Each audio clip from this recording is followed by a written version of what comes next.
欢迎来到上市厨房。有的朋友呢，一提到包饺子、做锅贴就头疼。我今天告诉您一个极简的方法，能让一个烹饪小白快速的吃上自己做的锅贴。这次我用的馅儿比较特别，是鲜虾鸡蛋芝麻菜。去虾线最简单的方法就是用牙签从中间横着一插，然后轻轻就能拉出来。把大虾切成小块，不要剁，就保持这种颗粒状。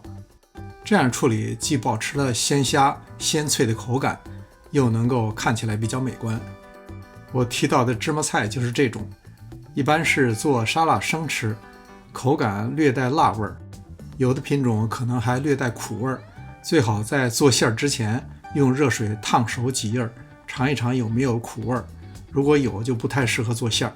不要切得太细碎，也像是切大虾一样，简单切几刀。加入适量的姜末、葱花，再打入一个生鸡蛋，半汤匙生抽，再加入一小点盐，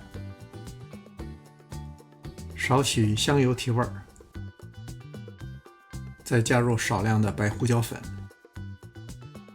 拌匀以后，馅儿就调好了，就这么简单。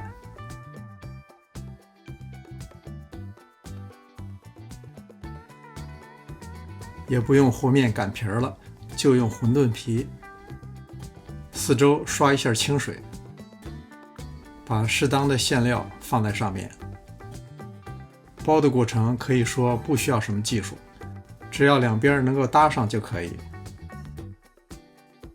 为了确保两端不张开，可以用叉子使劲的压一下。因为我们不用水煮，所以不用担心它会破。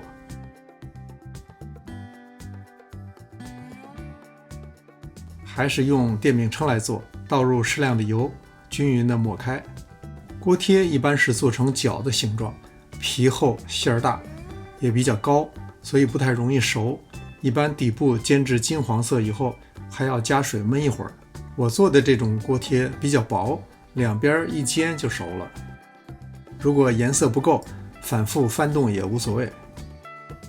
煎成这样，外表金黄，还透着里边的菜绿色。尝一尝，芝麻菜的辣味没有了，但清香依旧，而且鲜虾味道十足。感谢您的观看，希望看到您的留言。临走前别忘了点赞订阅。这里是上市厨房，我们下次再见。